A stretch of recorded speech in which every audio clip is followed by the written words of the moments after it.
எனக்கு ஒரு இஸ்லாமியர் ஒருத்தர் நம்ம டிவி ப்ரோக்ராம் பார்த்துட்டு இமெயில் அனுப்பிச்சார். அந்த இமெயிலில் பார்த்தீங்கன்னா பைபிள் வசனம், குரானில் இருந்து சில வசனங்கள் ரெண்டுத்தையும் போட்டுட்டு அவர் அனுப்பிச்சிட்டு ஒரு 2 நாள் கழிச்சு எனக்கு ஃபோன் பண்ணார். ஃபோன் பண்ணிவிட்டு ஏறக்குறைய ஒரு 2 மணி நேரம் பேசியிருப்பார்.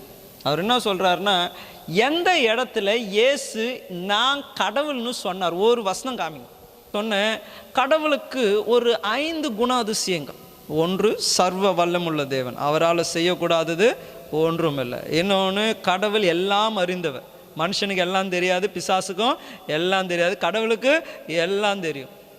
மூணாவது, கடவுள் எல்லா இடத்துலையும் இருக்கிறவர். நான்காவதாக, நித்தியம் உள்ளவராக இருக்கணும். அவருக்கு ஆரம்பமும் இருக்கக்கூடாது, முடிவும் இருக்கக்கூடாது. அப்ப இந்த 4 குணாதிசயங்கள் இயேசு பூமியில இருக்கும்பொழுது காண்பித்து இருக்கிறான். நான் உங்களுக்கு காமிக்கிறேன்னு வசனங்களை சொன்னேன்.